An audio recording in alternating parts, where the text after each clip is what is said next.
In a moment, we're going to be talking with Paul Williams. Paul was back with me about 4 years ago. And every time he's on, his stories are riveting. His latest work is called Operation Gladio. I'm going to have him explain what that means. I want you to know that if you happen to be Roman Catholic, as I am, this portion of the program you're going to hear tonight, too, about the Vatican, is not meant to offend you by any means, but it is an integral part of the story. The Pope's involvement and the Vatican's involvement in something that has been going on for a number of years. So in a moment, I'll get right into this with Paul Williams on Coast to Coast AM. Welcome back. Paul Williams, of course, Ph.D., served as a consultant for the FBI, editor, publisher of the Metro in Scranton, Pennsylvania, professor of humanities at the University of Scranton. He has authored more than 20 books. Now, the latest is called Operation Gladio, the Unholy Alliance between, here it goes, the Vatican, the CIA, and the Mafia. Boy, you couldn't pick three more interesting organizations, Paul. Welcome back. It's good to be back, George. Thanks for having me. Boy, this one, I don't want to say it's controversial, but it sure gets to the heart of things, doesn't it? Well, I think it probably is very controversial and very explosive, and I think it's going to upset a lot of people. And before we get into our conversation, George, I'd just like to echo something that you said, and that's about the Roman Catholic Church. My name is Williams, and people will think that this is a Baptist talking about Catholicism. I was born and raised and confirmed and married as a Roman Catholic. I'm really an Irishman. I'm from a generation of Irish miners. And I worked for the Catholic Church for many years. I was a former instructor at the University of Scranton, as you said. I served for many years as the editor for the Fellowship of Catholic Scholars, and I have never meant to bash the Catholic Church. So I have to say that in the beginning. Okay, I am not a Baptist. I am not a Presbyterian. I am a Catholic. I understand. It's a controversial topic here, but it's something that needs to be told. And, when I was talking with my executive producer, Lisa, about this, she says, "Do you want to go here?" And I went, "Absolutely." I said, "We had Paul on before, and what he does is very, very accurate. He does his homework, and there's no hate here. It is a riveting story of what had been going on and what is going on. So let's talk about it. Let's get it out there." So I'm glad you're on tonight, Paul, and I appreciate what you just said, by the way. Well, thank you, George.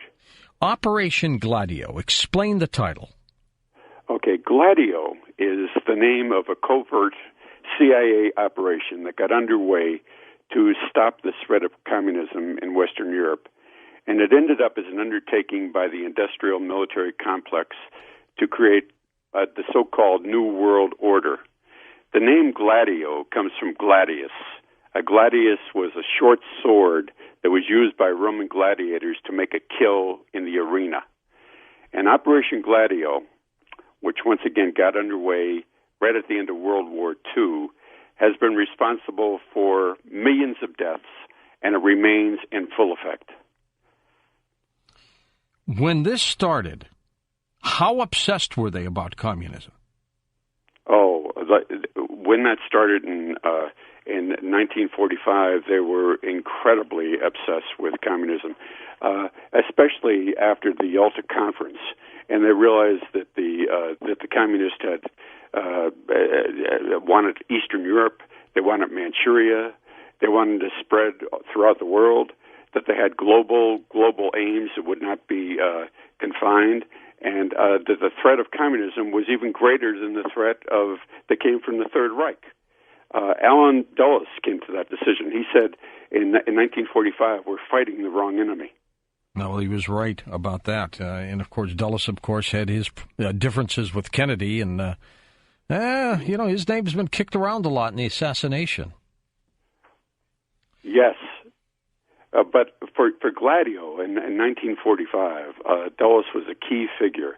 He started to meet with people like Nazi General Reinhold Gehlen and Klaus Wolf, SS Commander Klaus Wolf. And with them, he started to set up stay-behind units throughout Western Europe. These units were equipped with ammunition, with weapons, including Kalashnikovs, with explosives, with highly sophisticated radio equipment, and they were set up to thwart a Soviet invasion if that occurred anywhere in Europe. All of these people, these members of the stay-behind units, were either fascist or Nazis. They were trained by U.S. Special Forces, and they remained under U.S. command. Yeah, we thought when the war ended, Paul, they all came home. Not so. Not so. The stay-behind units remain there, and once again, they were set up in Italy by OSS Commander James Jesus Angleton, and by 1946, when the CIA was coming into formation, there were hundreds and hundreds and hundreds of these stay-behind units throughout Western Europe, including Turkey, and they were all. Each unit consisted of between 20 to 50 soldiers, and they were all, once again, they all had to be housed and cared for and provided for, and it became a very, very expensive undertaking. How did you get interested in this? How did this topic even make its way to you, Paul?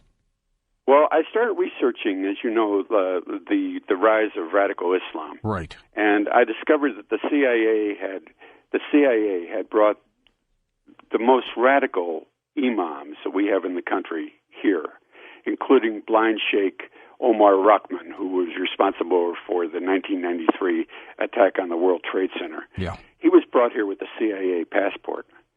Then I became to realize that the CIA had provided ongoing funding to many of the most radical mosques I had visited, like the Farouk Mosque in Brooklyn, where the first cell of Al-Qaeda was planted. They received millions and millions of dollars a year from the CIA, and I was thinking, man, this stuff is crazy. It doesn't make any sense, I know. It doesn't make any sense. And then I realized that the CIA, and this was the topper, was the driving force behind the Fethullah Gulen movement to create a new Islamic world order. And then it all led me to Gladio. And then I started poring over newly declassified documents from concerning Gladio from the CIA, that I obtained from the Freedom of Information Act. I started to turn to some really incredible scholars and researchers who had written about Gladio, like Alfred McCoy and Peter Dale Scott and Martin A. Lee and Sybil Edmonds, the most gagged woman in America. I realized then I came to the realization that many people who probed into Gladio, scores and scores and scores, met with a very untimely end, including Gary Webb of San Jose Mercury News. Right. And I finally came to realize that Gladio, that operation that was started by Dulles and these people in 1945 to ward off communism, came to involve not only radical Muslims, but also organized crime and the Roman Catholic Church. Now, because of that, and because of what happened, it started in 1945, are we in the mess we're in today because of that? I think we're totally in the mess we are today because of that. I think that this, people would say when they hear this program, they might think, "Oh, this guy is just a conspiracy theorist," and by that you're like relegated to the trash heap. I want you, everything that I wrote in my book and every allegation that I make is footnoted with impeccable sources and CIA documents. There were over 2,000 footnotes in the book, and therefore, I had to footnote it because the subject is so explosive. It concerns everything that's going on in America today, the loss of our sovereignty, the creation of a new world order, the rise of the Mujahideen, the situation that's taking place right now in Syria, what's taking place in the Ukraine, what's taking place in Central Asia. It's an undertaking. Gladio became an undertaking that became monstrous in the greatest extent of that word. Truly monstrous. All right, so let us look at this overall package. I want you to give us just an initial overview, Paul, because we're going to get into this in depth. We're going to talk about the mafia, the CIA, and the Vatican. But give us an overview of this camaraderie between these organizations. Well, the camaraderie, it all started with this, what we were just talking about. You had hundreds of stay-behind units throughout Europe, hundreds of them, in this operation called Gladio. They had to be funded. The money had to come from somewhere. And the resolution to that problem is what unites all these different organizations into one nexus. The answer to the problem of the funding for the CIA and for corporate operations and for Gladio and the stay-behind units came from a guy called by the name of Paul E. Hellawell. I doubt if nobody's heard of him. Listeners have ever heard his name. Closest they've come to the name is Paul Hellyer, who was a minister of defense in Canada, and he dealt with UFOs. This is not the same guy. This is not the same guy, George. This guy's name is Hellawell, Hellliwell, Paul E. Hellawell. He served as the chief of special intelligence for the Office of Strategic Services, the OSS, in China. In China at that time, right at the close of World War II, he was working with Chiang Kai-shek. And you got to realize there were two armies in China at that time. There was Mao Zedong's Communist Army and Chiang Kai-shek's National Army. Well, Chiang Kai-shek raised funds for his army by selling opium to addicts throughout China. And to help Chiang, Hellawell established something called civil air transport. There was a fleet of aircraft, like C-47 Dakotas, C-49 Commandos, and these planes transported opium from Burma to Chiang's headquarters in southern China. And then after he was doing this for a while, Hellawell came up with what he thought was one hell of an idea. The CIA, the new agency that was being created in America, could raise millions and millions and millions for the stay-behind troops by selling opium, by selling heroin to blacks in Harlem and other African-American communities. That was their plan. That was the plan. That was the plan, and it's in the CIA documents. He said the blacks will be suckers for this. He said, look, they already went crazy at their jazz clubs with marijuana, and smack will be a natural for them. He said, we can just sell smack to the blacks in Harlem and other black communities at these jazz clubs, and it will. The white people will never touch this stuff because they're too affluent, they're too well off, they're too knowledgeable. They won't go near it. So it will never spread to suburbia or to the white communities. And he came up with this idea of selling heroin to the blacks. And Dulles and William Donovan, who was one of the founders of the CIA, the Central Intelligence Agency, thought this was a splendid idea. They have no souls, Paul. These people, they have no souls. If you read the documents at that time, it's incredibly interesting. I mean, interesting because it's not just soulless, but they all shared the same belief. It wasn't like one guy was just crazy. or had to talk the other ones in. They were all part of it. They were all part of it, and these members of the OSS, including Hellawell, were multimillionaires.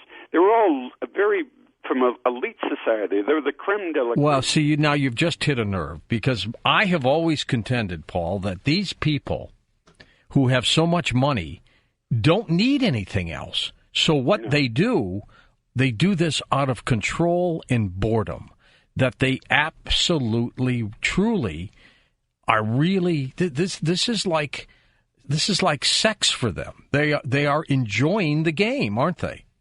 Well, this undertaking taking. It's unbelievable. You know, when you look at the documents, and once again, this isn't just this. All this is. If anybody picks up my book, they can go right to the source. They can find the original document mostly online and verify it for themselves. Well, then you got since heroin's involved here. You know that the CIA couldn't distribute the heroin. They didn't know how to get it into the neighborhoods, into the jazz clubs. So they needed to turn to somebody who had a distribution network. And the mafia. Here we go. Right. The mafia had a network that was in place since the Prohibition. And by 1947, Lucky Luciano was recruited to oversee this new venture, this new drug venture in the United States. Luciano had served with American intelligence during World War II. Now, why did they kicked him out though? Right? Well, they did. They exported him to Italy to help with the invasion of Sicily. And at the end of the war, Walter Winchell, who was a foremost journalist at the time, said that Luciano should receive the Congressional Medal of Honor for the wonderful work he did with the Office of Strategic Services. So he was like a war hero. And he was in the employ of the OSS and the early CIA. Huh. And along with Luciano in the employ was a guy by the name of Don Callo, who was in charge of the Sicilian Mafia, who also helped plan the invasion of Sicily, and Vito Genovese. All mobster family members. I mean, we've heard all about them when we got the Valachi papers. You got it, George. But all these people became, in Santos Trafficante, they all became instrumental in setting up this new heroin network. And in 1946, at the end of 1946, the heroin, thanks to the mafia, started to arrive in Harlem at the jazz clubs. And it arrived in crates of oranges. The oranges were really wax, and inside was pure heroin. And amazing. It was an enormous success. And were they doing this, Paul, because they needed Black Ops money for all these things they wanted to do? George, that's a good point, because you see, the Black Ops money could not come from a line item budget. It couldn't come from American taxpayers, because American taxpayers didn't want to support foreign armies on foreign soil. That's right. You know, at this enormous cost, and it couldn't come from it couldn't come from any source that they could conceive of other than the drug trade.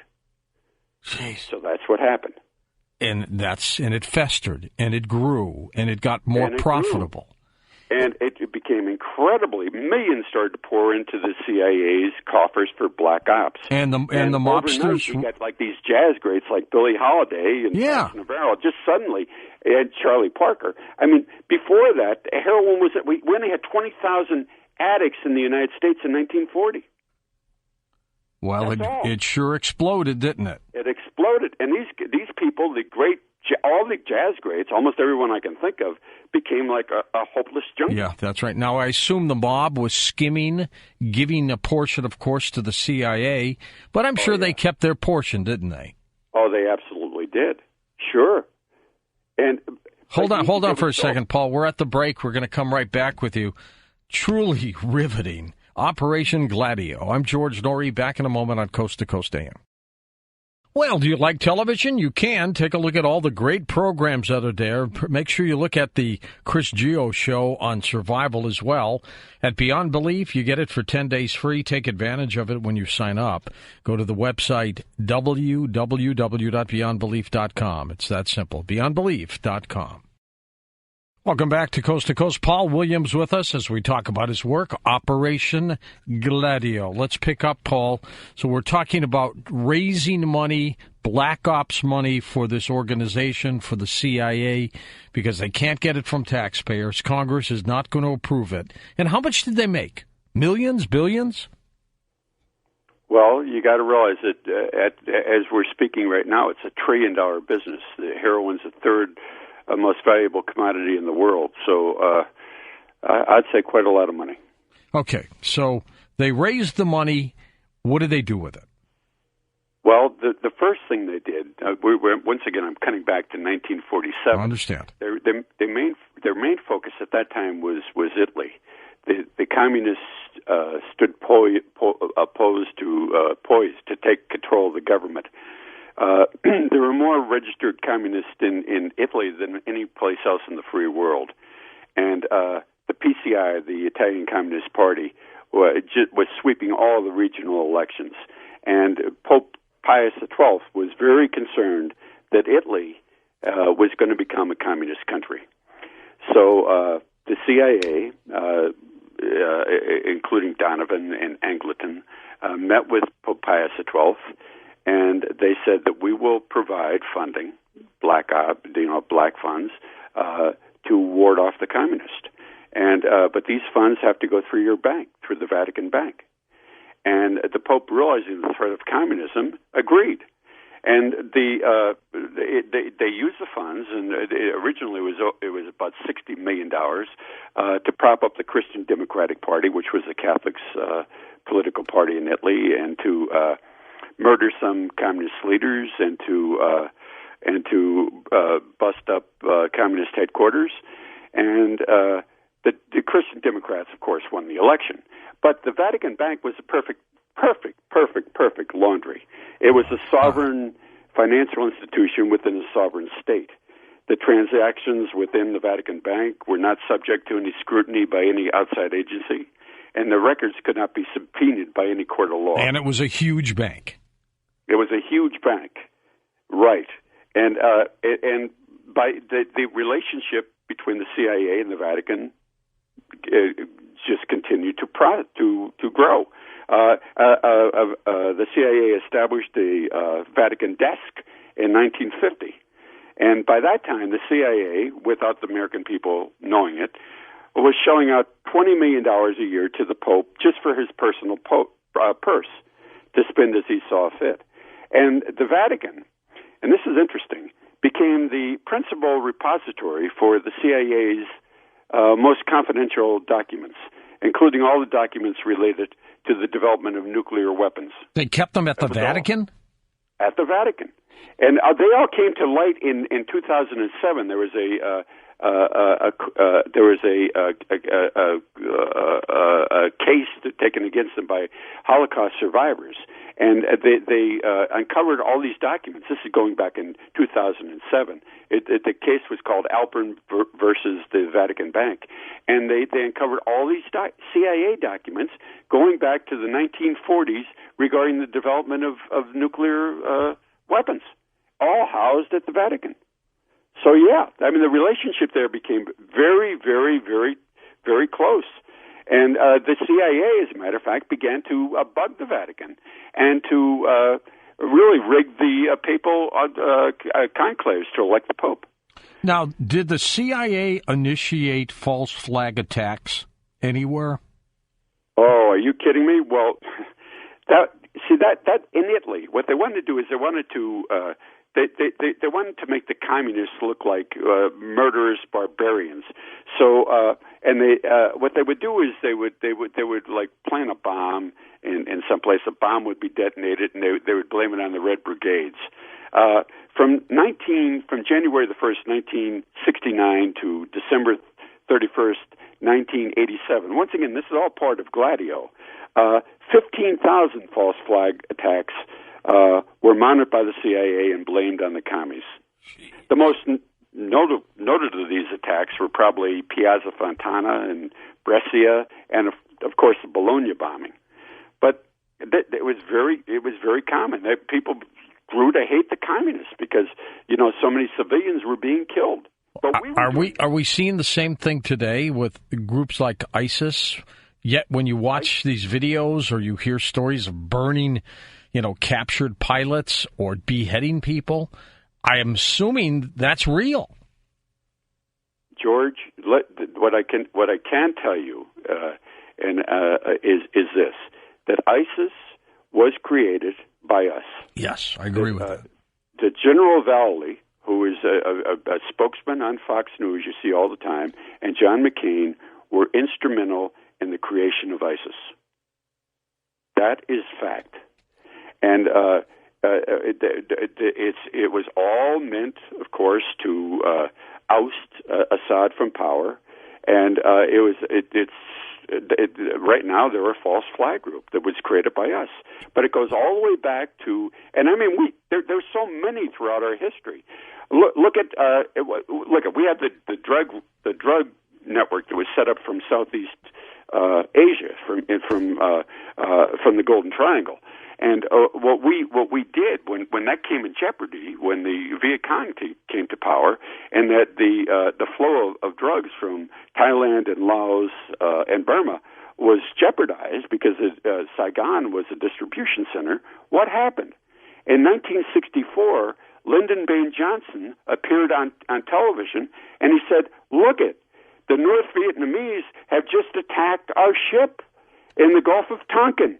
There were bodies of American sailors floating throughout the Gulf of Tonkin. They fired on us, and we didn't do anything. This is an act of war." And what happened? Because it never took place. The North Vietnamese never fired on any of our ships. None of that ever took place. There were no sailors floating in the Gulf of Tonkin. No American was killed. It was all a false a report of a false attack that never took place. I agree. And because of that, George, we entered the Vietnam conflict, and at the end of the day, 1.3 million people were killed. And it was all because of a lie. Yeah.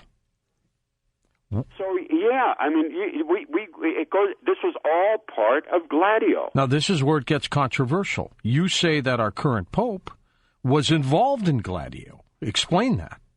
Well, our current Pope, look,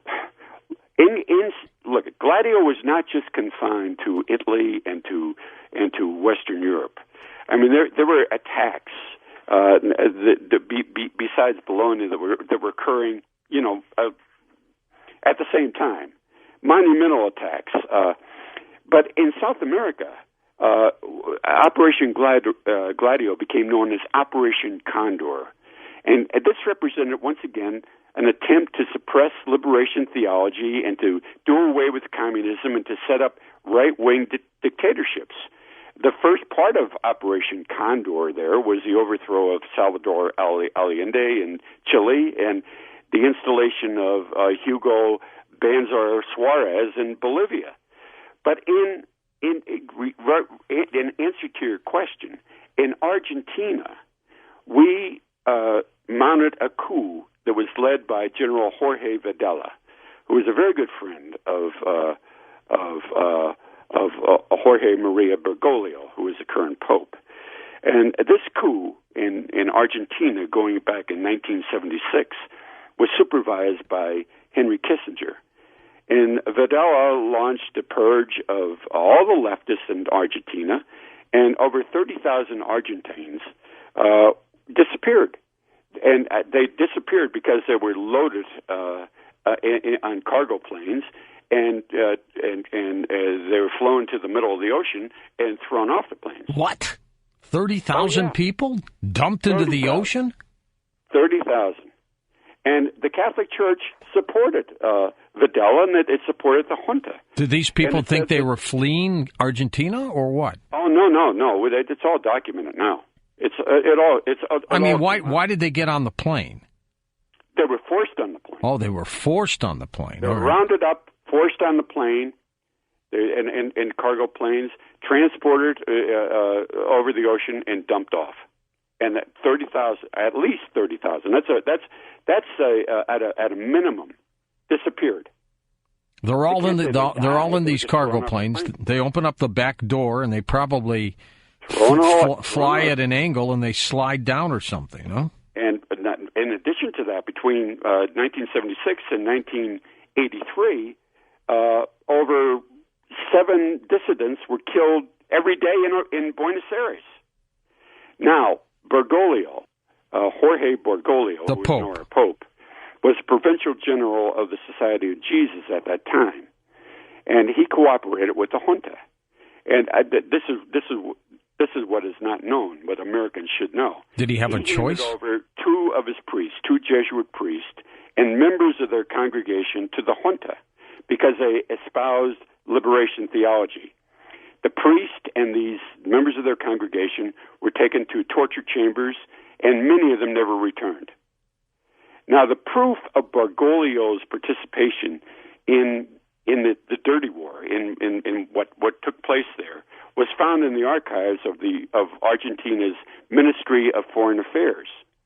And get this, Bergoglio has been charged in a court of law in Buenos Aires with crimes against humanity. He has never answered that charge. How come nobody ever knew this, Paul? How come? Nobody. He's the only pope in history who has ever been charged with crimes against humanity. So if a reporter was interviewing him, let's say he comes to the United States and brings up this subject, which I bet nobody has ever brought up to him, what would he do? What would he say? He'd blanch, because, look, it's a matter of fact. There's a charge, a criminal charge against Bergoglio for his participation in the dirty war. And you, like it or not, people could say, "Oh, we really love Pope Francis. He's such a mild." He took part in that enterprise, and his hands are bloody. That's shocking. Truly shocking. Truly shocking, but true. Well, I mean, it's only part of it. Look at another thing about Bergoglio. If people have any question, the Vatican has been a laundry for drug money for decades. What has he done about that? He said, "Oh, we're going to reform it." Well, guess what? Moneyval, who oversees the financial transactions throughout the world, spotted over 150 cases of money laundering in the Vatican under his reign. And do you know what he did? Nothing. Business as usual. But the facade is good. It's just like when we're talking about Gladio. The semblance is not the reality. At all. All right, so we're going to come back to that. Now, where was Gladio's involvement in the death of Pope John Paul I? Okay, you got to realize that the CIA had rigged the conclaves. That they like Paul VI worked with the OSS for years during World War II. He was a beneficiary of the CIA's largesse when he was an archbishop. So when he was elected, he was the CIA's man, and so was John Paul I. John Paul I, his real name is Albino Luciani, and Luciani was really a simple man who, according to all reports, was afraid of his own shadow. But for the CIA, he was a perfect pope. He used to when he used to get together with people, he used to talk to them about Pinocchio until they were ready to drop over into a deep sleep. But he was known as being almost a simpleton. And he was the pope who was only there for about 33 days, right? Right. Now, upon his election, Luciani, Pope John Paul I, received a report from Cardinal Villot that the Vatican Bank was serving as a laundry for the Sicilian mafia. And he also learned that members of the Curia, of the lead cardinals in the Holy See, were involved in a host of criminal activities, and that many of them were members of a Masonic lodge called P2. There was a headquarters of Gladio.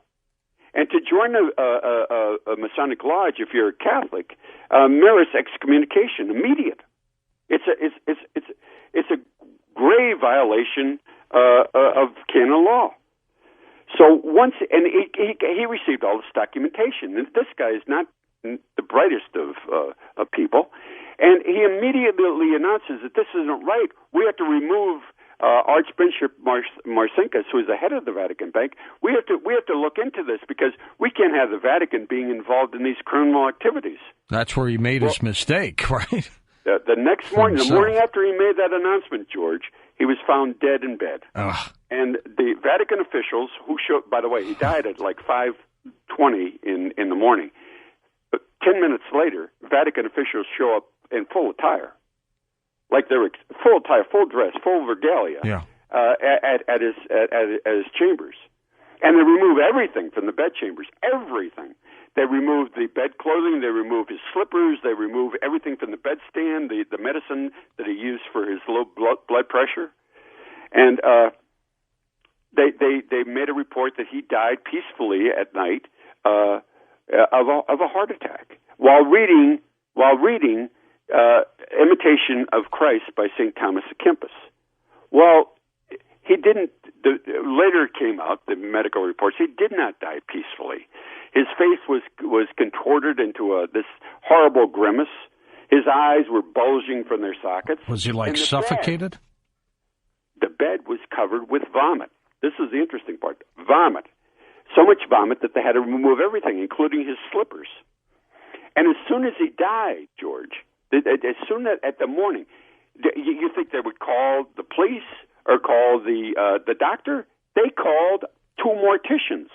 And the morticians showed up at the papal apartments, and they immediately started to embalm the body. Right there. That's a violation of canon law, too. Huh. Without removing his blood. So everything they wanted to do was to cover that up.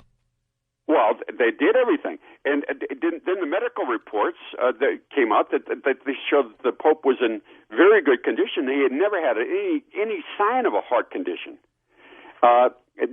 People started to ask for an autopsy. The Italian press did, and they turned a deaf ear to that. They wondered why is a Pope embalmed when a Pope should never be embalmed? That they're especially since they can be up for canonization. You can't embalm the body. A body has to show signs of incorruptibility. They can't be embalmed. But Italian officials later decided that he had died from a lethal dosage of digitalis that had been added to his low blood pressure medicine, and the copy of the Imitation of Christ was not in his papal apartments. He had left that at his former residence in Venice. So everything about it was bogus. And 31 days, the day after he announced, "I'm going to look. We have to do something about the Vatican Bank." Bango, he's gone. And they had other banks that the CIA used, right? BBCI, I think. Oh, George, they had the Vatican Bank couldn't handle that flow of cash because you're talking billions of dollars. It's too much. So the CIA established something called the Castle Bank and Trust in Miami and the Cayman Islands. That was set up by Paul Hellawell, who we were talking about before, and Meyer Lansky. And it was joined at the hip to the Mercantile Bank and Trust. And eventually, what's interesting about this Castle Bank and Trust, it immediately went.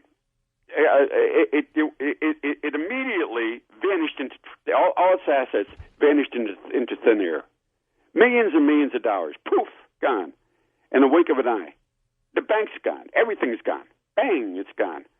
Then the CIA established the Nugan Hand Bank in Australia to launder money from the Golden Triangle, and the directors of that bank included Guy Parker from the Rand Corporation, Major General Richard C. Cord, Richard Armitage, William Colby, the CIA director, and the head of the Nugan Hand was Admiral Earl Preston Yates, who served as the chief of staff at the U.S.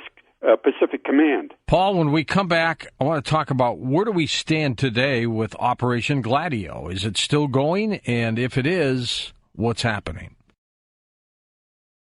But we're talking about a story that one might think was almost unbelievable until you start hearing the facts. Paul Williams with us. Operation Gladio next on Coast to Coast AM. Welcome back to Coast. Paul Williams with us. We'll take calls with Paul next hour. We'll open up the lines for you. Paul, I want to jump ahead for a moment and look at Operation Gladio. Does it exist today? Has the name changed? What's going on with it? Oh no, it's very much in existence today. It's Brzezinski, who is one of the. I'd love to talk a little bit later about who really controls Gladio, who controls the CIA. Sure. But Brzezinski, for instance, Zbigniew, right? Yes, that the key for controlling the New World Order is gaining control of Central Asia.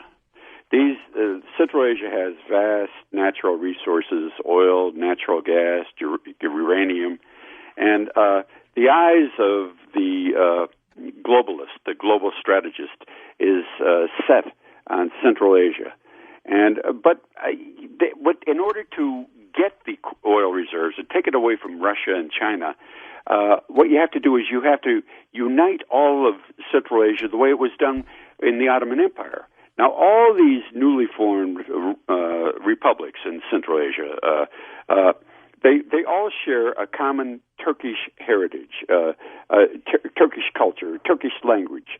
They were all, once again, united in the past, but by religion too, by Islam. Mm-hmm. And Brzezinski and his followers, the people behind Gladio, have propped it up a Muslim preacher by the name of Fethullah Gulen to spearhead an attempt to forge a new Islamic world order, which is the restoration of the Ottoman Empire and the reestablishment of the Caliphate. Now, why do they want to do that? They want to control these resources, the natural resources of Central Asia. Not necessarily those who practice the Islamic faith. No, it's all about money. Okay. The bottom line, like Marx said, more and more money. Economics. Okay. Right. And so, like, you have all these once again these stained countries. They all share Islam, of course, but they're all really Turks. So that they prop up this guy called Fethullah Gulen.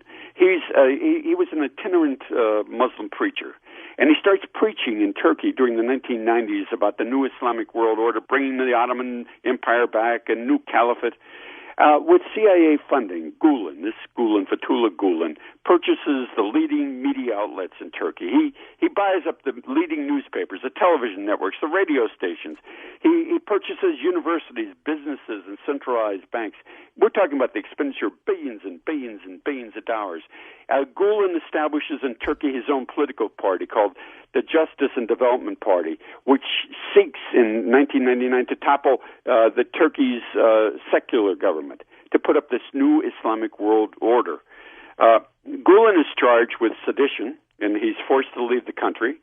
And thanks to the CIA, he's whisked away, not to Islamabad or someplace like that. He's taken to the Pocono Mountains of Pennsylvania, where he continues to attempt to forge the new Islamic world order. From his place in Pennsylvania, and I've visited there several times, he has established hundreds of schools throughout Turkey and Central Asia. They're all aimed at uniting students in the creation of a universal caliphate. The schools throughout Central Asia are staffed by English teachers who are CIA operatives. He has also set up, thanks to U.S. taxpayers, hundreds of schools throughout the United States. And these schools exist for one purpose, which is to bring about this new Islamic world order. Now, recently, thanks to such outstanding spooks, CIA spooks as Morton Abramovich and Graham Fuller, Gulen has been granted a permanent U.S. residency status on the grounds that he's a noted scholar and a wonderful educator, an educator par none. Well, Gulen can't speak a word of English. He has never written a book. He has never delivered a lecture, and he has a third-grade education. But according to the court records that I unearthed regarding his permanent residency status, get this, George, Gulen has, now you got to realize this guy's third-grade education came from nowhere, Muslim preacher, has $50 billion in assets. 50 billion? Billion, right. Nice. So that thing, the people in Turkey all know about Gulen. They all know about the CIA, and I'm popular. Well, my book Operation Gladio sell very well there.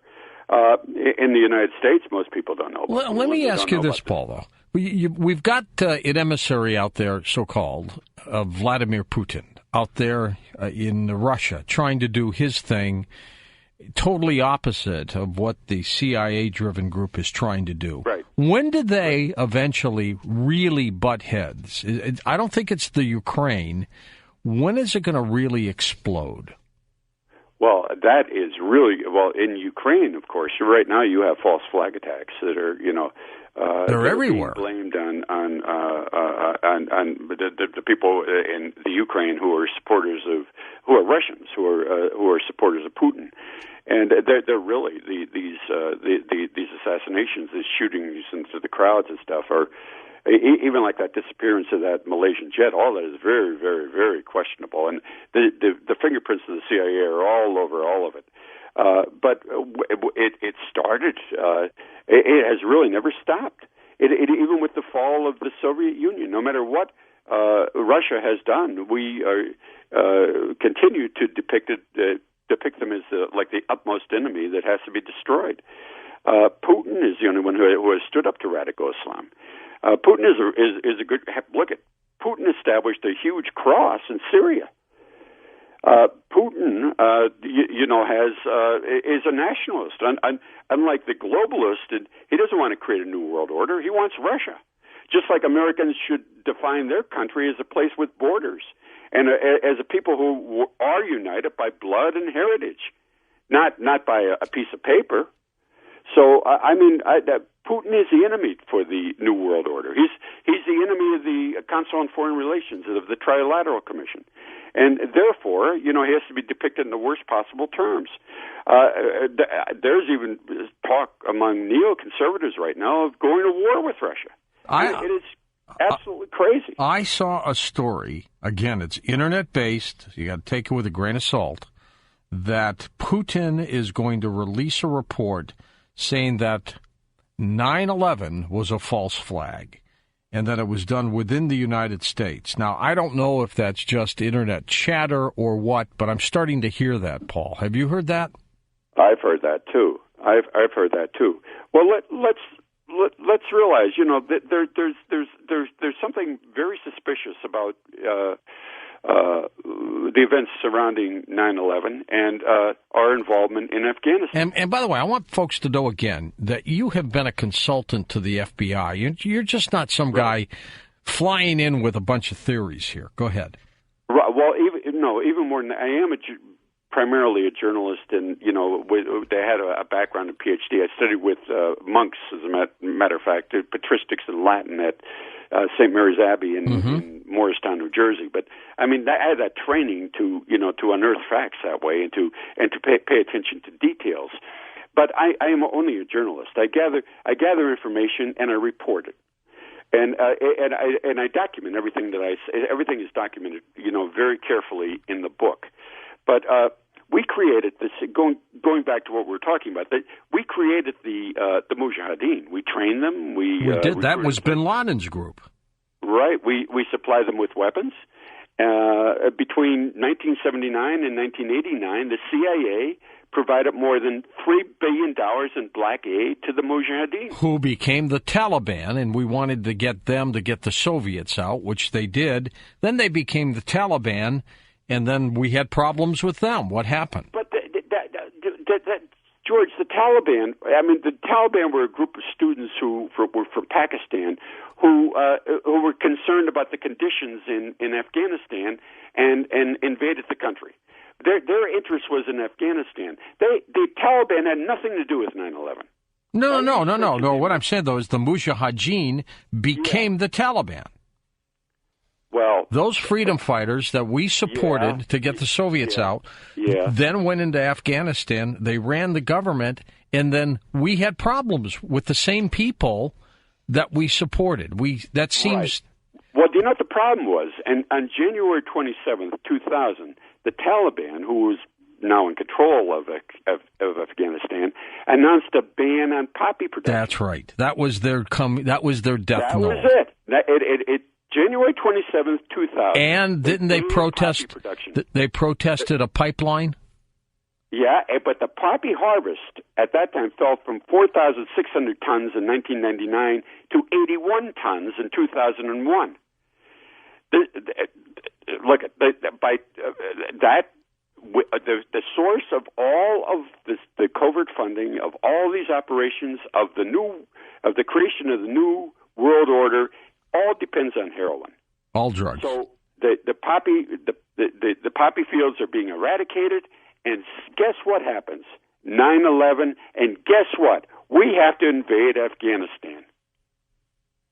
Well, you can kind of understand that, George. Yeah, because I see that. Heroin is now a $1 trillion business, that narco dollars are really the lifeblood of our economy. Have we given the cocaine profits to the cartels? Have we just simply said, all right, you folks can deal with the coke, we're gonna just handle the heroin?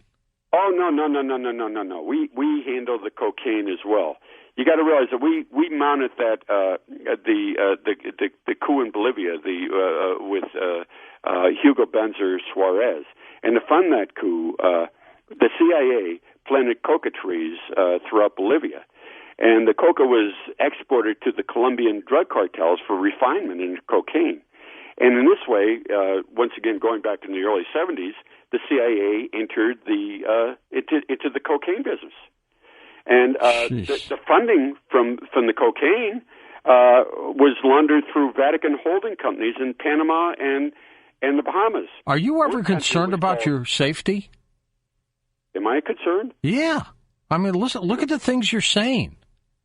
But it's all true. Well, it's not a matter of that. Aren't you concerned that someone's going to kind of follow you? George, I'm an Irishman, and I'm 70 years old. If somebody wants to plug me, okay. I mean, it'd be better than going to an old age home. I'm not so sure about that, Paul. Well, look, it's happened to me before. I mean, I've been taken by members of the mafia, in people by the name of Josephs, and help me find into a warehouse in Pittston, Pennsylvania, and I was my head they smashed my head against the concrete floor. To such an extent that I lost my hearing in my left ear. Oh my God! You know, I've been through that. I've been sued by and I prevailed through that. McMaster, that even happened on your show. But I'm used to this kind of stuff. Let them come after me. Help me find Jimmy Hoffa's body, would you? Well, you know where Jimmy Hoffa's body is. I mean, that came in and they paint houses. Jimmy Hoffa's body is related to Russell Buffalino. Yeah. That name came up quite a bit during those days. Yeah. It sure does. Okay. Back to cocaine. So anyway, cocaine, there that's what Gary Webb, documented that, came up with all those findings, and he too met an untimely end. Did they ever get into methamphetamine? Well, I don't know about that, but cocaine. Yeah, one company that was used for the cocaine profits that the cartels used to use was called Cisalpine Overseas Bank in the Bahamas, and that was really set up by the Vatican. Jeez. It was a beautiful operation. Cisalpine consisted of, it was a bank, and it consisted of a desk, a secretary, and a telephone. And on any given day, they received $75 million in deposits. In cash. In cash. Somebody would fly there, and off they'd go. Yep. Cisalpine was owned by the Vatican. Marcinkus, the head of the Vatican Bank, sat on the board. And once it went into the bank, then where did it go? Well, a lot of it, was channeled back into the Vatican, and a lot of it was used by the CIA to purchase arms. Remember that? By purchasing arms for these right-wing groups and to mount coups throughout Central America and throughout Latin America that were persistent, for decades. If we weren't doing it, we being the CIA, would somebody else be doing it? No. You don't think so? I don't think anybody else is quite that evil. And once again, it's not... you got to look, George, who is behind these operations. It's not like the ordinary CIA, spy rings, right? It really isn't that. Who's in charge of Gladio? Well, the CIA at the time of its inception it was a very elite organization. Its members came from Wall Street, from the national news media. Almost all of them were from Ivy League schools. The list includes Alan Dulles, who was a senior partner of Sullivan and Cromwell on Wall Street, Philip Graham, the owner of the Washington Post, William F. Buckley, whom I used to write for, Yale graduate and the son of a prominent oil baron, Chiaffi, the principal heir of the Mellon banking fortune, members of the Vanderbilt, Carnegie, Rockefeller, and DuPont families. They were the ones that set up the CIA. And they had one thing in common. They were all members of the Council on Foreign Relations. Ah, yes, the good CFR. CFR. And the CFR, according to Rear Admiral Chester Ward, was a member of a very prominent member of CFR. So the purpose of the CFR is the elimination of American sovereignty and the creation of a one-world government. Well, they've been trying to do that, but they can't seem to get there. They are there. What do you mean they There's are a World there? Bank. George, there's a World Bank. There's a World Court. You remember that situation in McMaster? They wanted to try me in The Hague. Yeah. I'm an American. Yeah. What I said to you as an American. I was carried over the airwaves. I was sued in Canada, and they wanted to try me in The Hague. How did you get out of that? I won. I never apologized. I never retracted. Did you have to get a lawyer or what? Oh yeah. What yeah. What did that cost you? A fortune. I bet. Oh yeah. I mean, but I mean, what the heck? I mean, my wife has stood by me, and what the heck? It was. Why do you? Well, let me ask you this: wouldn't your life be a little easier, a little more pleasant, if you weren't covering these kinds of stories? I'm going to tell you, George, I had the most pleasant wife. I've been married to her for 43 years. I mean, I have the greatest wife in the world. I'm not kidding. She's beautiful, and she's nice, and she's not like me at all. I mean, I'm too Irish.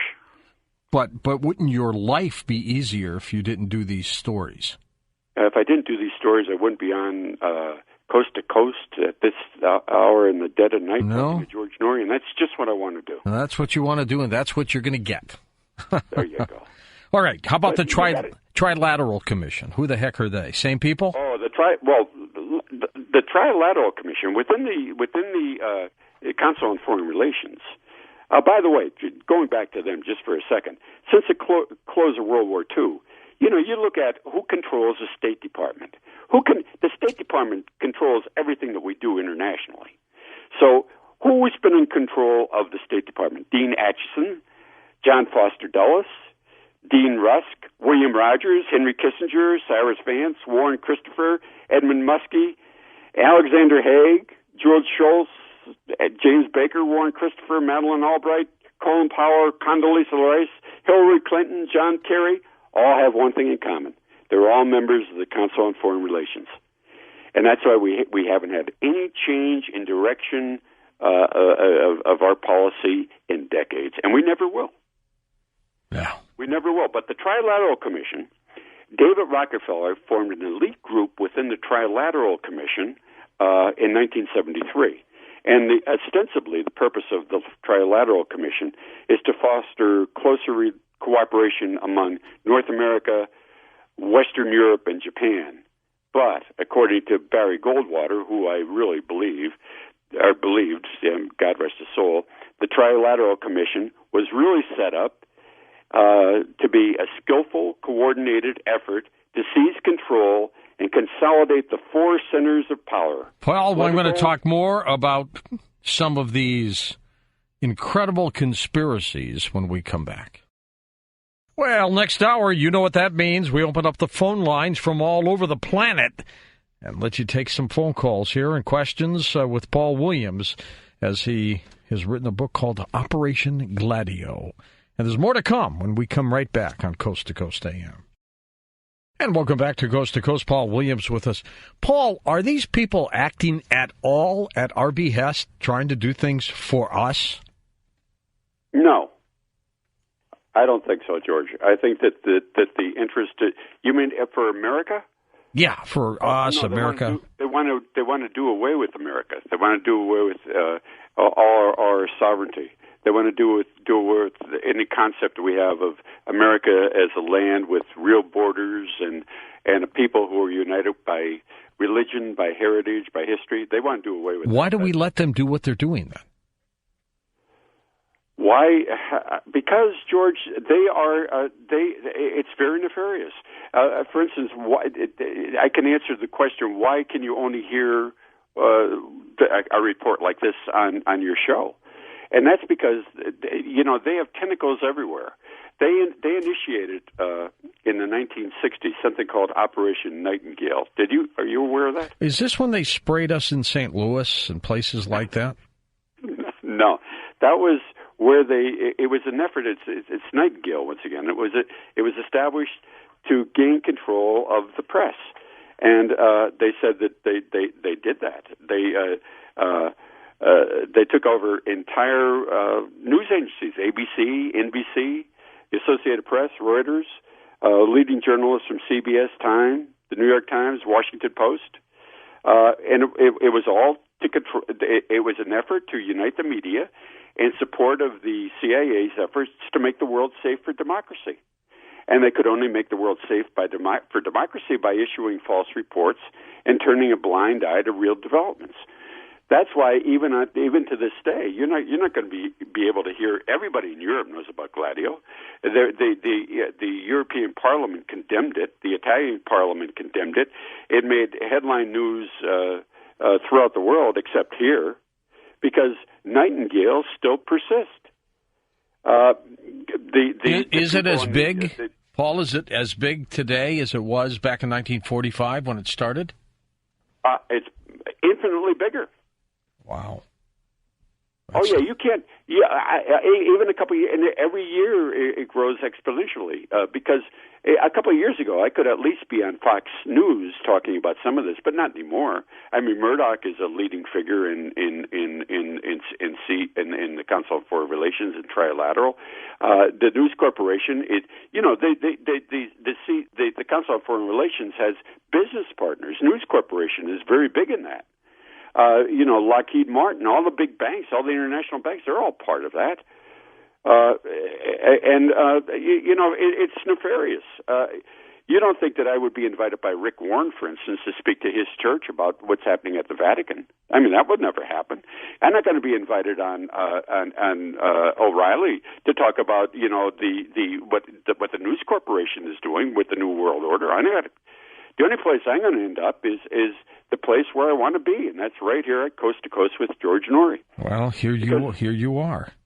There I am. Well, it's the truth, though, and what I said, everything I said, including everything about the heroin. Heroin, by the way, what's interesting is the way it's currently coming into the country.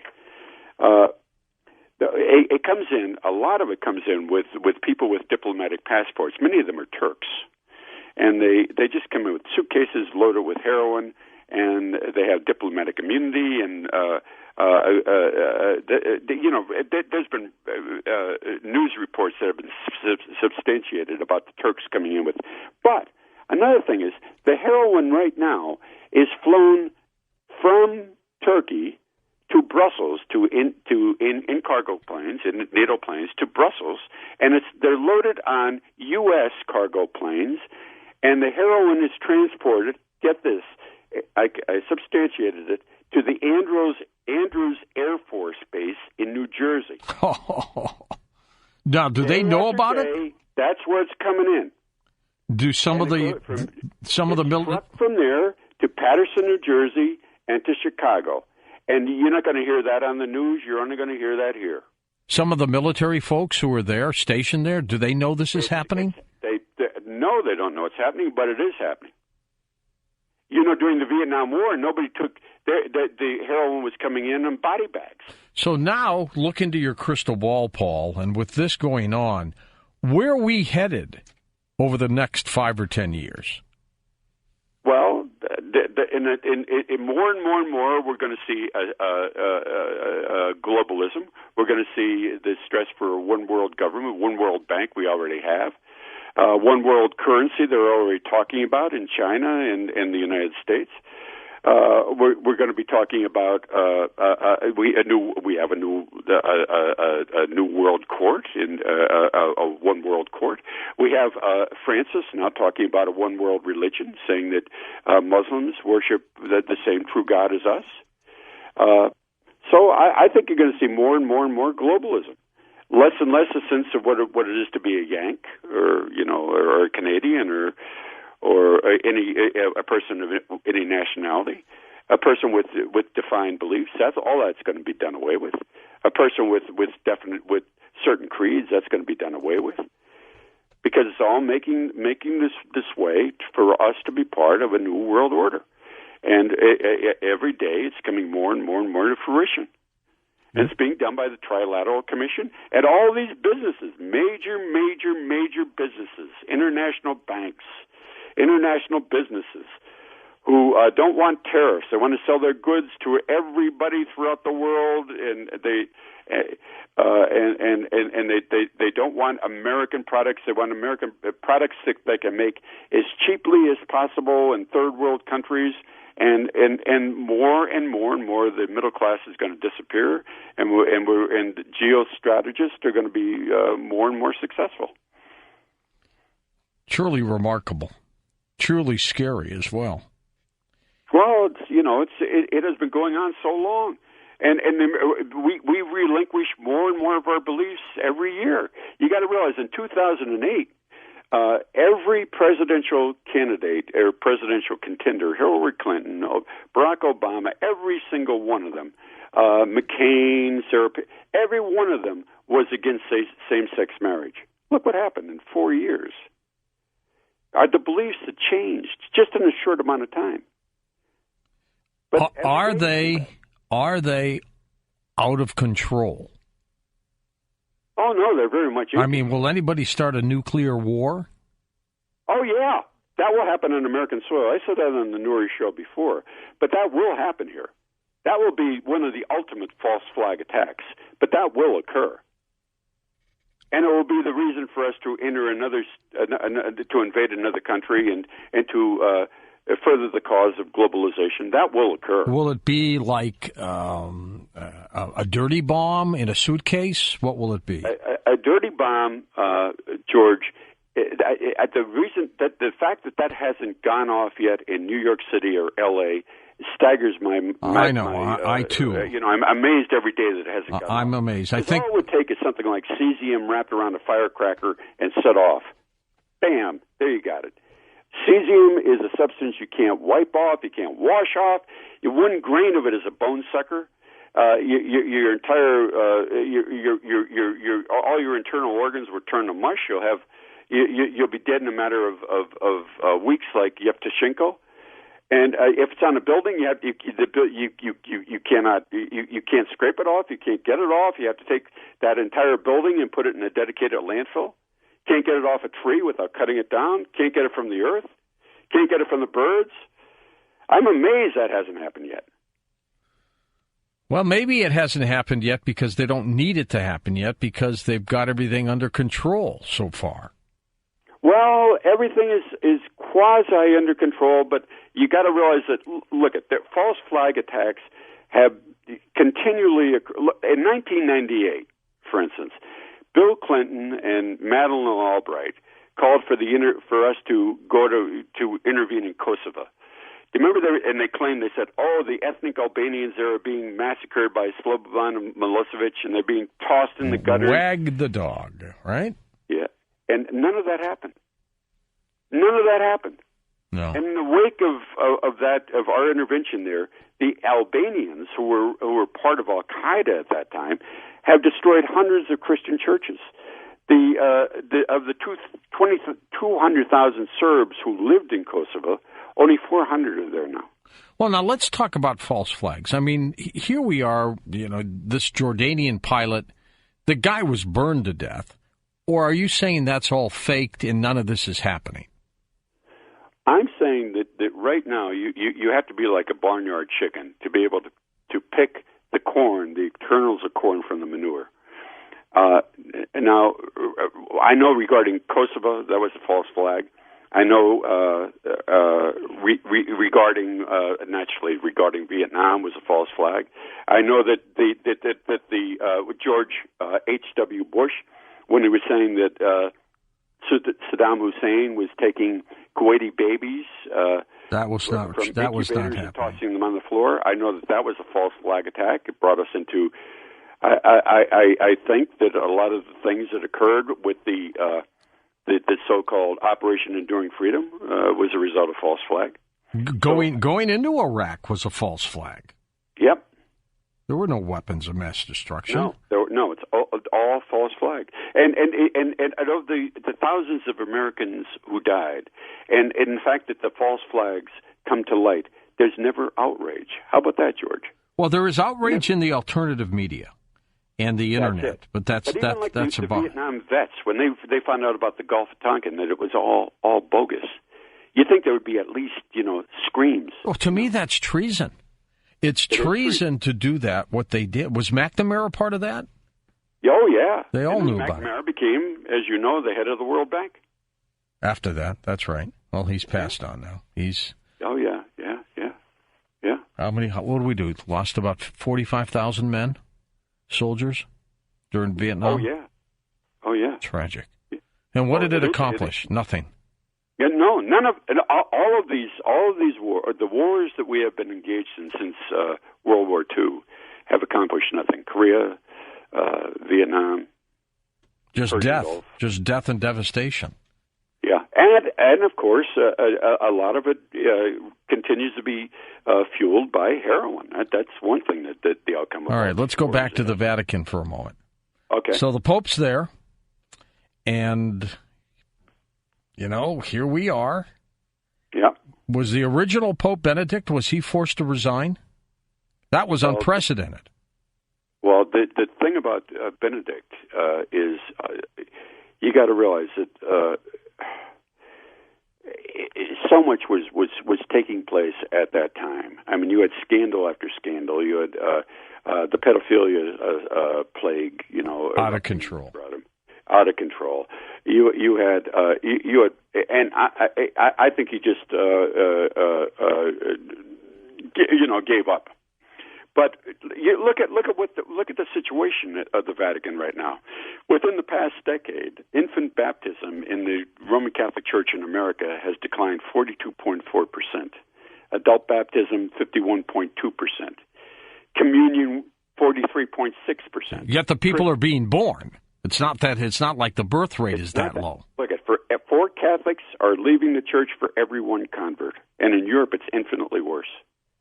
And the Pope who presided over the greatest decline in church history, the Pope who presided over the greatest financial debacle scandals in church history, the Pope who turned a blind eye to the pedophilia plague that was erupting all around him, has been canonized. Explain that to me. Yeah. Doesn't make any sense, does it? And then we have on the throne right now, with an 80-some% approval rate, a Pope who has been charged with crimes against humanity. I mean, publicly, he's like a god to everybody. Well, they should look into him. I mean, people should look into Jorge Bergoglio. Nobody's going to do that. What he did during the Dirty War, and to his ties to the CIA. Did anybody even bring that up when he was getting his papacy? Nobody brought it up. Because why? They're embarrassed to, or what? I mean, here's my question. Like a budding reporter or a network correspondent gets an opportunity to interview the Pope. I guess the first question out of their mouths is not going to be, "Were you involved in Operation Gladio?" And why were you charged with crimes against right? And here they are. It's written right here in this dirty war in Argentina and all. Nobody's going to do that right away. No. But that sure would be an interesting take, wouldn't it? It would, but you got to realize he's part of. I mean, there are people right now who are protected by the press, and there are people who, like Gulen, for instance. I mean, he's manufactured by the CIA. Now, the CIA at some point does do its job to try to get us information, intelligence, which a nation needs to have. Don't you agree? No, I don't think so. I think that, why not? In the beginning, in 1947, when the CIA was formed, a lot of people had questions whether we really needed a post-war intelligence operation, and the fact that this operation has resulted in in really genocide, the murders of tens of thousands of people, operations that are nightmarish in scope and given rise to the Trilateral Commission and the global strategies. No, I think we would have been far better off if that agency had never been formed. You really do? I do. And you think to go at it without any kind of intelligence network behind it? Well, unfortunately, and I hate to say this, in a lot of the terrible situations that are taking place in the world today, from the Ukraine to Syria, look at in Libya, Egypt. They're all falling apart, aren't they? Yeah, but we're the instigators. Oh, I know that. Yeah, but and it's all from Central Intelligence. Do we want them to fall apart? Well, look at. I mean, how can we screw everything up so badly? Yeah, why? I mean, why involve ourselves in the affairs of other people to that extent, where we have to puppeteer it? I think that's really the danger. Why do we have to control them? If the people in Bangladesh, okay, if they want to worship monkey gods and if they want to eat their manure, okay. I mean, we don't need to go there and topple their government, take control, and we don't need to do that. I think what we should be doing as a United Nations is fighting groups like the Boko Haram group that go in there and kill and kidnap and maim. That's what we should be protecting people from, don't you think? But George, you got to realize that ISIS was created by us. Are we behind what they're doing now? Now. Right now, when according to the reports that I'm getting and the research that I've done, when anyone is an ISIS jihadi is injured in Syria or elsewhere, they are taken to hospitals in Israel. That's weird. Well, look at. Are we dealing with two different groups? No, Israel's part of the whole plan. I mean, you've got a strategy of tension that's taking place in the Middle East, just like the strategy of tension in Italy, just like the strategy of tension in South America. It's all part of that. It's going to blow up, Paul. It is going to blow up. You can't keep doing this without the masses just literally going crazy. Somebody's going to do something really bad. I can feel it. I don't know where, but it's going to happen. I agree with you. And I think that the more Americans, you see, if you talk to people in Europe, I don't mean that Europeans are. I much prefer Americans in every way. But if you talk to Europeans, they're very well informed on Gladio. You see, Gladio was condemned by the European Parliament, and it made headlines throughout. So if I'm talking about these things, about false flag attacks and what occurred there, they're very cognizant of that. But in America, unfortunately, the American people are not informed. No, not at all. It's very difficult to enlighten them. Paul, we're going to take phone calls with you next hour. It's our final hour with you here on Coast to Coast AM. Operation Gladio. The book is available all over the place. Very detailed. We'll be back. Well, it's a wild story, isn't it? Operation Gladio. We'll be back with Paul Williams and your calls next on Coast to Coast AM. And welcome back to Coast. Paul Williams with us. Operation Gladio is his book. What are you working on next, Paul? Oh, this is George. This is my magnum opus. I don't know if I.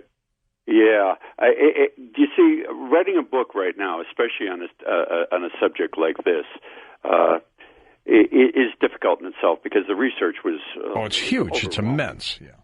Yeah, but in addition to that, I'm very concerned with sales of the book because, I have a brave publishing firm who believed in it. And look, they had to vet it, and they had at least 4 or 5 editors attached to it. And I'm very concerned about the fate of the book. So I'm not going to do anything until I know how Gladio fares with. Yeah. And then I'm sure the lawyers jumped in and they had their say. Well, Yeah, but I don't think there's anything more significant than the subject of Gladio and the subject of what the New World Order and the subject of the Trilateral Commission and all of that. I can't imagine anything that has more weight. So, well, let's assume they're listening to this show right now, Paul. Are they grimacing, or are they simply saying, American people aren't going to do anything about it? Doesn't matter. Have at it, Paul Williams. Have at it, George Norrie. Nobody's going to do anything about it.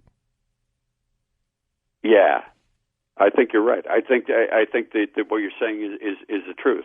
I think that the fact that they haven't been challenged, that the fact that they do control the media, that the fact that all major big business is involved with the Council on Foreign Relations and global economy and a global political strategy.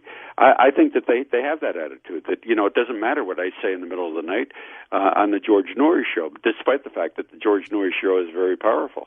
And I don't know what should the people do.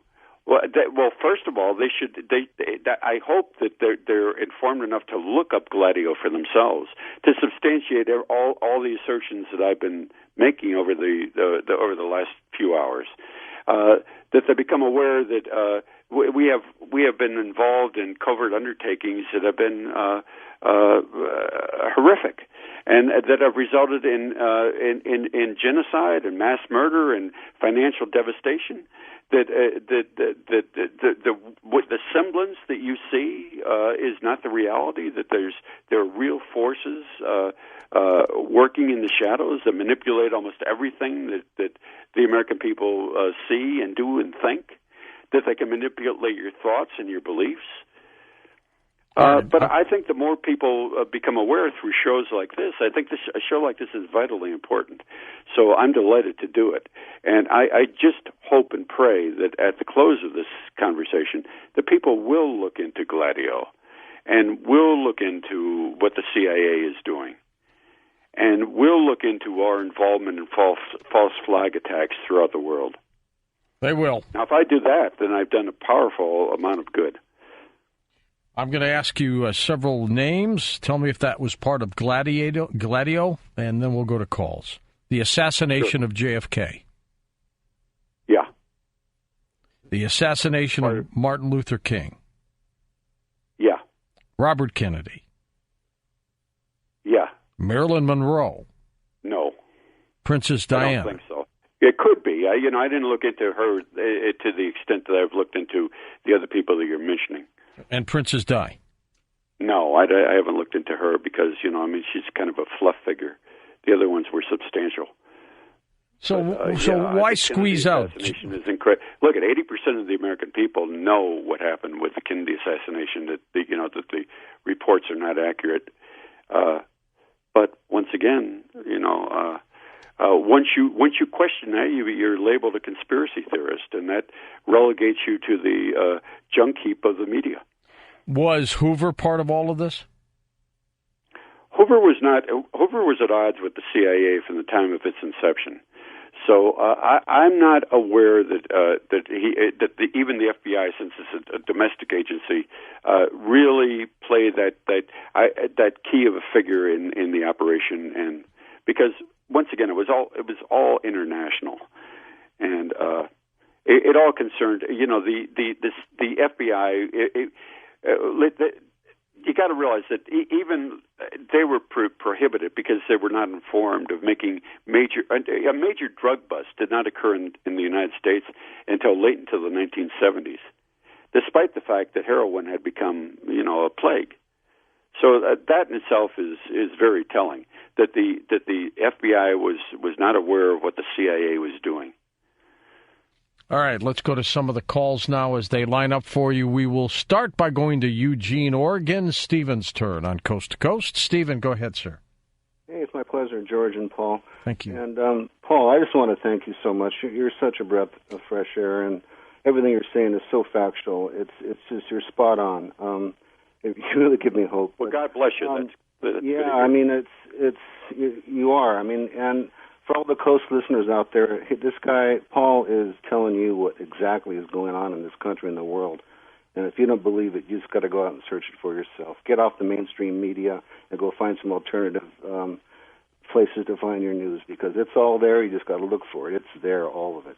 But anyway, I wanted to mention, Paul, that I've been following this stuff for 30 years, and when you've been following it, you see it fall into place day by day by day. And I can remember back when on the people in the CFR, you couldn't find them. You had to really dig around to find their names. Now they have a website, and everybody that's a part of the CFR is there. You know, it's crazy. And what's interesting is not only the list of people who are members of the CFR, but the list of corporations that are involved in CFR as well. I think that's scary. What do you think is the scariest part of all of this, Paul, when you started researching it? From 45 to even now, is there a single one thing that just knocks you out?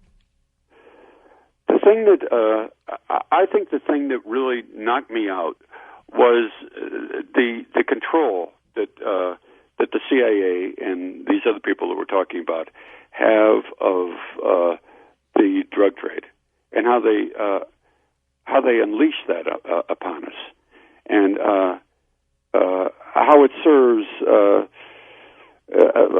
very, very nefarious purpose. So I think that and the fact that it's still going on. And people people are still not aware that, like the troops in Afghanistan, look, they couldn't fire at the enemy, but one thing that they really couldn't do is they couldn't step on the poppies. They couldn't go into the poppy fields. Look, we had a chance in Afghanistan to eradicate all those poppy fields.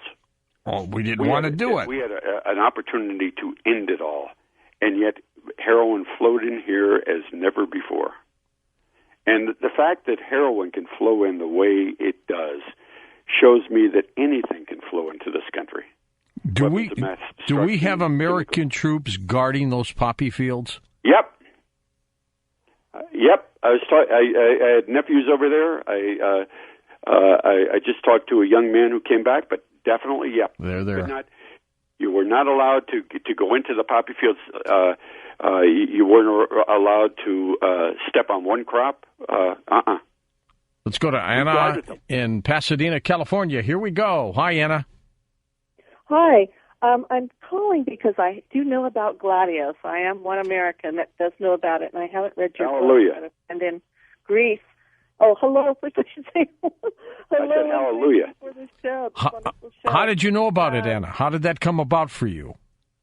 Well, I had been communicating with somebody on Facebook from Greece that was going through the whole horrible experience with austerity and the IMF, and we got into conversations, and he asked me if I knew about Gladios, and so I started looking into it and was quite astounded. But I was already aware of a lot of the other CIA operations like MLK Ultra and Operation Chaos during the Vietnam War with the students and that whole infiltration and so forth. So I wasn't too surprised. But what I found out in my own research that I thought that you might be interested in, Paul, is that Dick Armitage and Madeleine Albright, they started another organization that's called Center for New American Security, CNAS.org. And if you look in there, you'll see all the different State Department. It's like a revolving door of State Department and Department of Defense people. And you can look at who all their funders are. But one person that I think you should look at on the board of directors that's with an organization, he's the head of Endgames, and they make all of this. Well, what happened was the CIA, created IQT or InQtel, where they started funding people that were using military signals intelligence into the private sector. Mm-hmm. And they have their own corporation. I don't know if people knew about that with the CIA, but it's called IQT or IN-Q.tel. And you can go to their website and see a lot of who they've been funding, and that tells you pretty much who are all these private corporations that are using the signals intelligence to spy on everybody.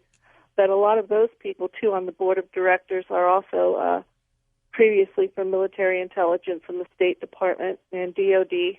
And you'll find a lot of that information on a website called Blue Cabinet, all one word, bluecabinet.info. And there's over 400 corporations that are making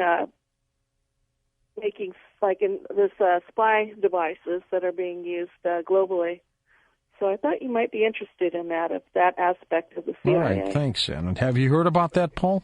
Pretty good work. And I'm not aware, and Anna, I thank you very much for informing me about that new organization formed by Madeleine Albright. I will definitely look into that, and I was not aware of that.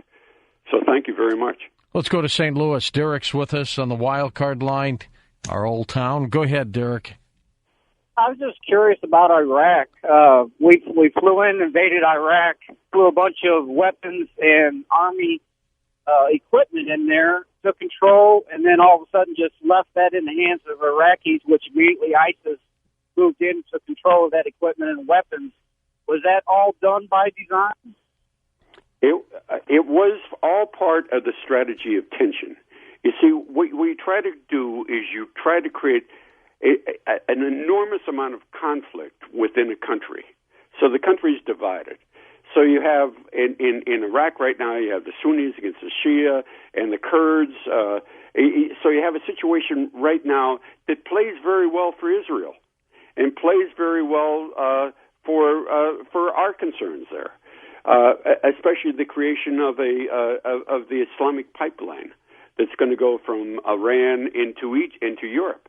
So, yeah, I mean that strategy of tension is something that was developed by the CIA, but you can see it crystallized right in Iraq. But a good observation, because I think that was our purpose for the invasion. Paul, look, they had a secular government there to start with. During the 1980s, Saddam Hussein was called the Lion of the Middle East. He was one of our heroes. We sided with him. Of course we do. There's a picture of Rumsfeld shaking his hand in the 80s. Yes. And then suddenly he's a devil incarnate. He's taking babies off incubators and killing them by the dozens. So yeah, I think that we are instigating that strategy there, just like we are doing in the Ukraine, and it's all part of Gladio. So why haven't we done anything with the Saudis, who behead people? They don't allow women to drive. They may be as back as any country I've ever seen. That is a good $64 question, because you would think that people who are should be accused of barbarity. The Saudis would top my list. They still crucify people there. You can't a Christian or a Jew or anybody who's not a Saudi you can't own a grain of sand there. But they are part of the I think with their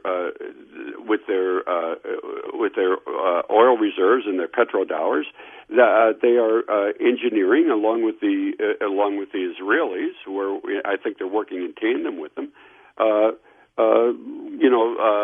This new order. All right, it's time to go to Roger in Toronto, International Line. Roger, go ahead. Thank you so much for taking my call, gentlemen. I'd just love to say that this is definitely a really red-hot topic these days. I'm learning myself a lot about Gladio B. I've been following a lot of Bell Edmonds, and I've been also listening to a lot of James Corbett, and I'm really excited about it. I have a question. How do you think this ties into the City of London, where they have the Centre of Financial Institution, that the historic that has alleged Masonic backgrounds? And I also wanted to just ask, you did tie in Israel into that answer to your last question. So from what I've been learning, it seems to me that Saudi and Qatar are basically alongside with Israel, just like you mentioned, in conjunction with them. But if I got to see, what's your take on the whole big picture? Can you focus a little bit more on the ties between those countries and the misconceptions that you would say that we as I guess North Americans could possibly be under. Thank you so much. Okay, you're very welcome. Go ahead, Paul. That is a development that really boggles my mind. But it's definitely true that Israel is instigating that strategy of tension. There's a greater Zionist plan that involves Saudi Arabia, by the way, as an anchor to create this constant chaos in Lebanon and in Syria and in Iran and in Iraq that would all serve Israeli interests. Take the eyes of the Mideastern world away from Israel to therefore protect Israel. But they have certainly, with the Saudis, instituted this and the CIA instituted this strategy.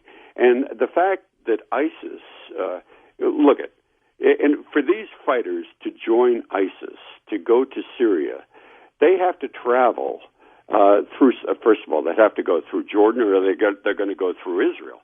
So, how do they get there? How are they transported there? And the fact that more and more very verifiable reports are arriving that their soldiers are being treated in Israel, and the fact that they're Sunni and in the midst of this Shia, the formation of the Shia Crescent. The Saudis' hand is right there as well. And the money, somebody's financing them. Oh yeah. Well, that's all from the drugs. It's all from drugs, arms. I mean, they probably have as much as most little nations. Yeah, but you got to realize that, with the money from that drug trade, operations like this are going to persist. Yeah, they ad are. infinitum. Hey, Paul, you don't have a website, is that correct? I don't. You don't. But if you want to reach me, anybody can go to the intelligencesummit.org. Just go to the intelligencesummit.org and drop a note, and I'll get right back to them. Or else they can, just email me at maidanew@AOL, and I'll get right back to them. And we're talking about Operation Gladio, the unholy alliance between the Vatican, the CIA, and the Mafia, which Paul says is still continuing right now.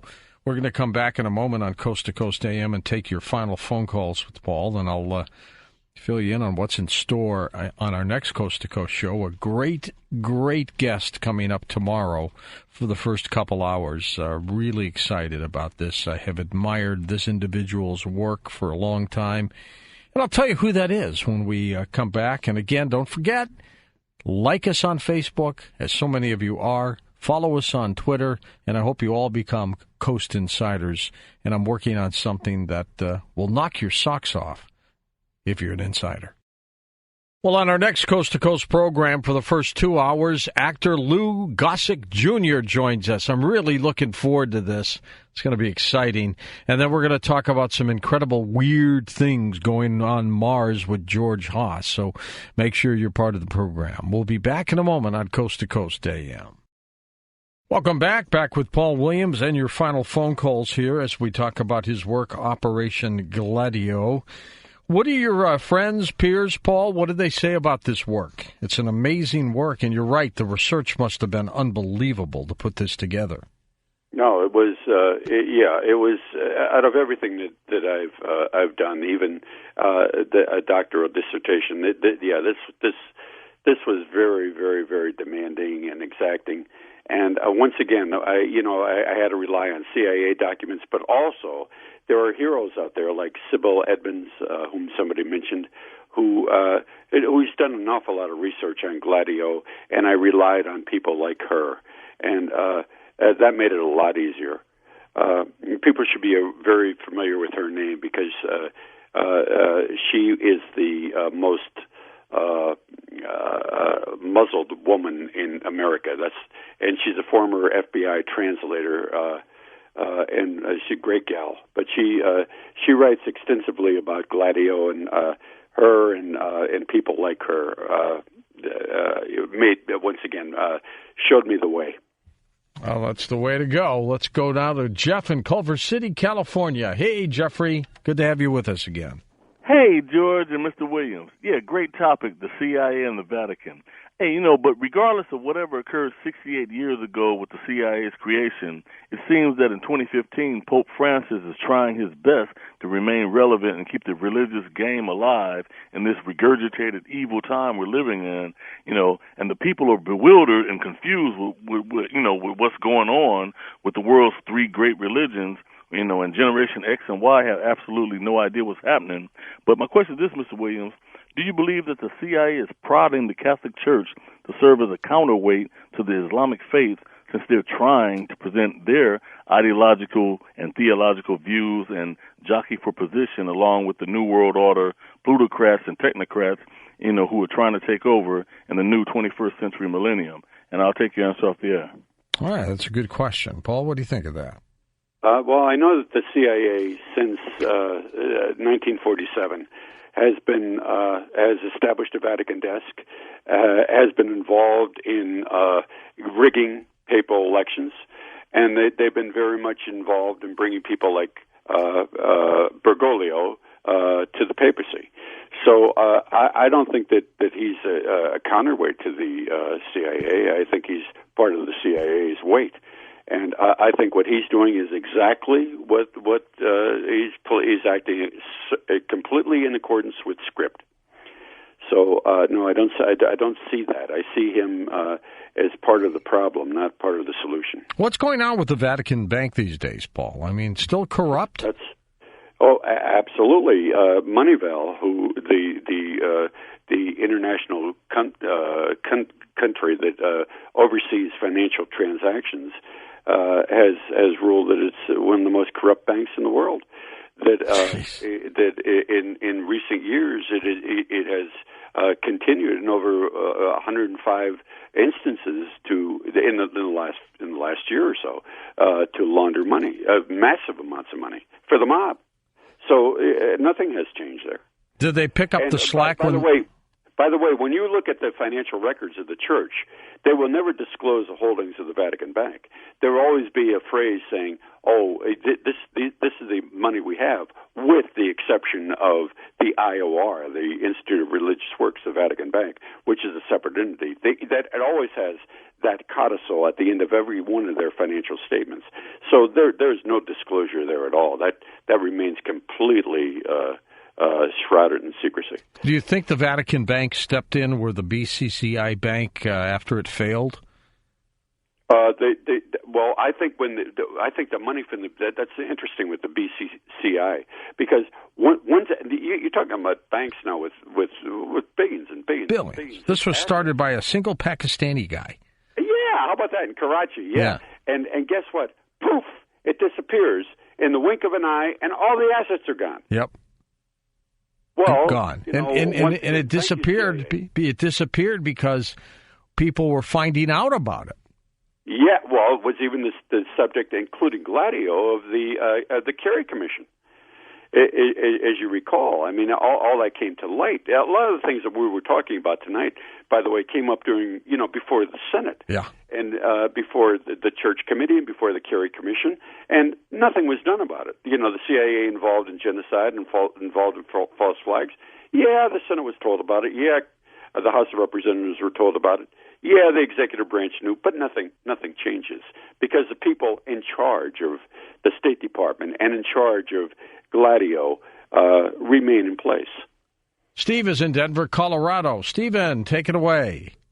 Hey, thanks for taking my call, George. I wanted to ask you, Paul, what do you think? You touched a little earlier about the advancement of the Ottoman Empire and the Muslim agenda overall. I wanted to know what you thought about the current CIA head, John Brennan, and how he's shrouded in controversy in that a lot of people think he's an avowed Muslim, and his background shows that, and even depictions of him in popular culture, like movies like Zero Dark 30 show the CIA director praying on a prayer rug and doing things that make him look Muslim and being in charge of the CIA. What do you think about that, Paul?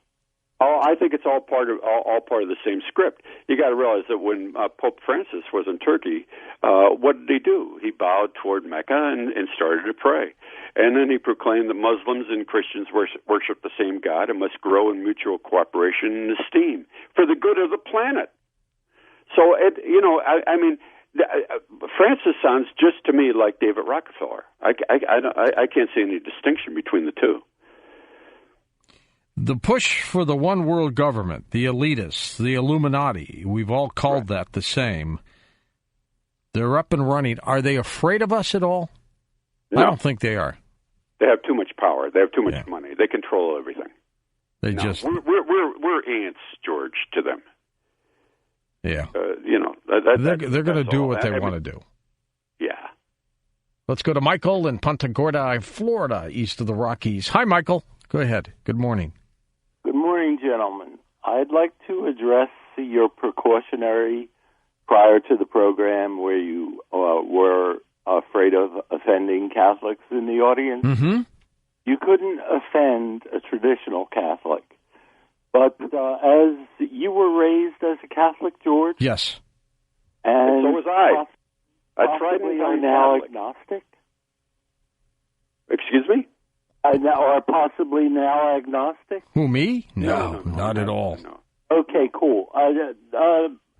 What I'd like to address is the fact that the Church, since Vatican II, has gone against the magisterium of the Church, and from the introduction of the Novus Ordo, the New Order of Mass, yes, all of the changes in the Church, I wonder if Paul could address, as I seem to sense he might be a traditional Catholic.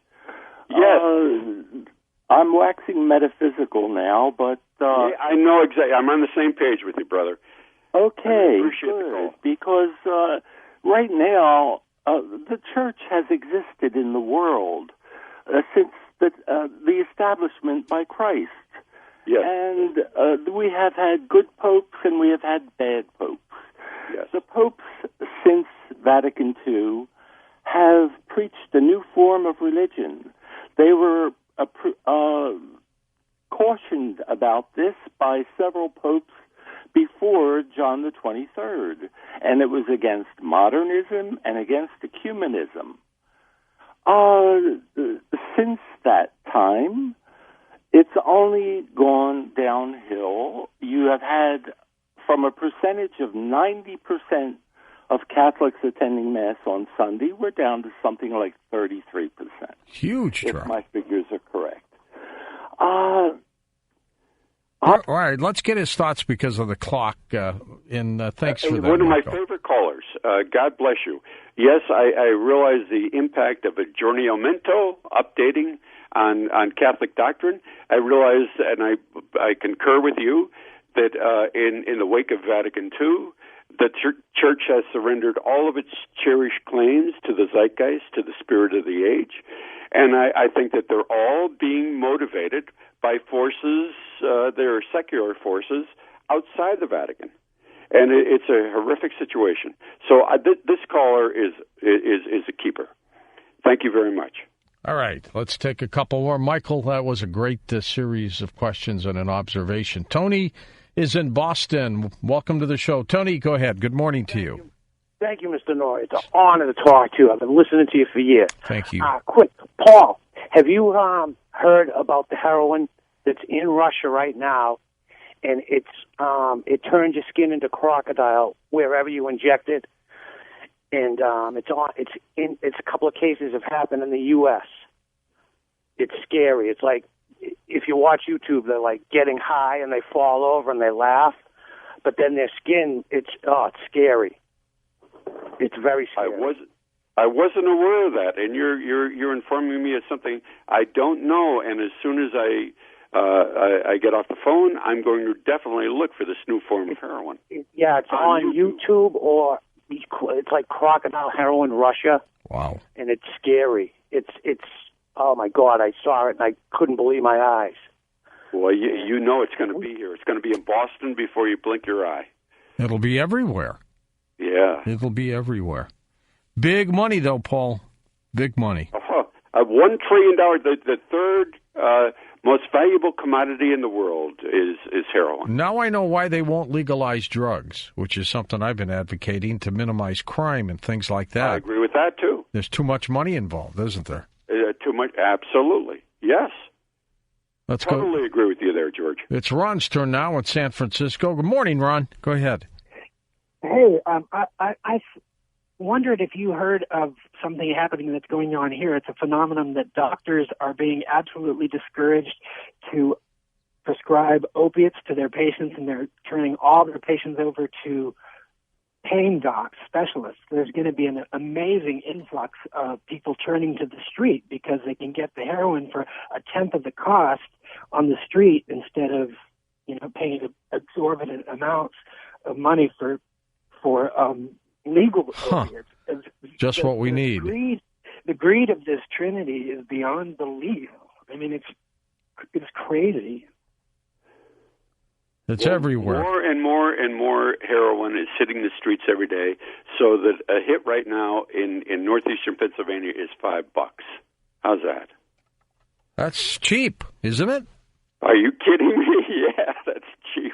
I mean, I never bought the stuff. I would not know. I never bought the stuff either.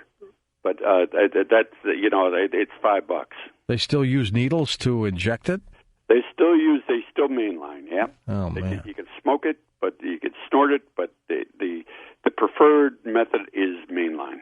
Leeds, Alabama caller Noel's with us. Hey, Noel, go ahead. Hey, Nori, it's always a pleasure to call and talk to you on these subjects. Nori and Noel, I love it.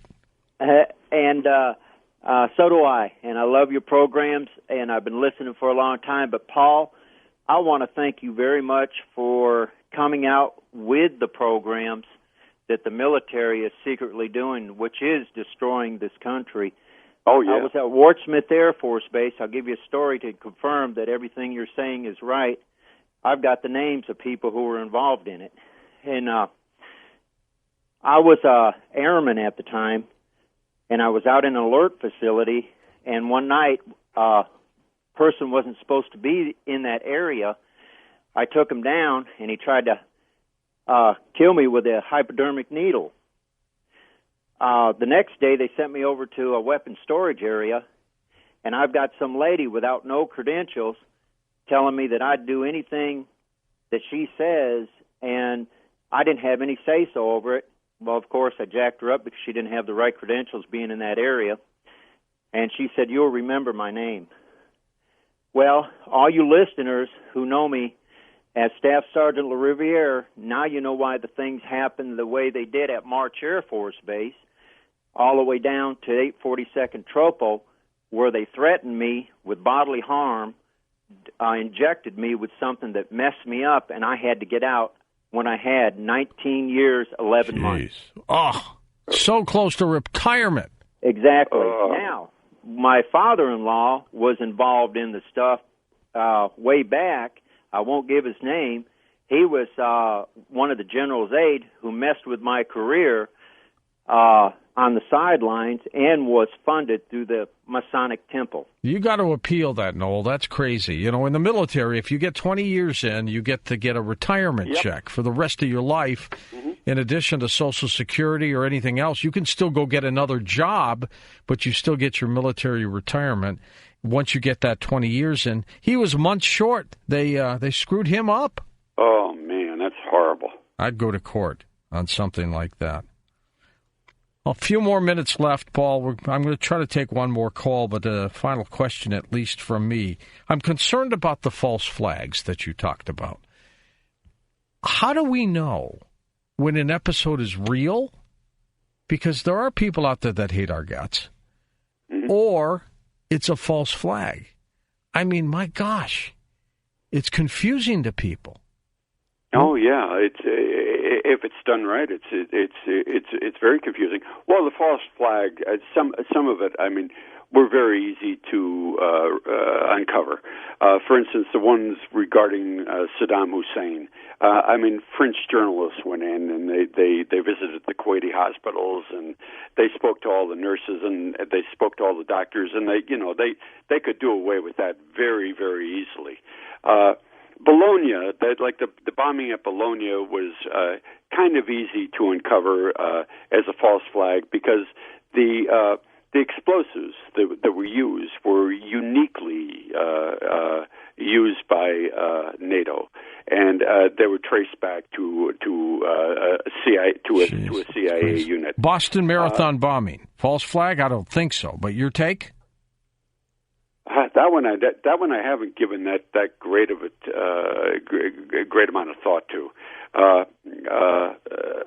I'd have to look at that a lot. All right, a lot closer. Paul, we are out of time. You keep in touch with me and come back again. All right, this one's been 4 years, a little too long. This has been great. Thank you so much, George. Okay, Paul Williams. Name of the book, Operation Gladio. It's a long read, but it's extremely intense. It really is. Don't forget, on our program tomorrow, Lou Gossett Jr. joins me.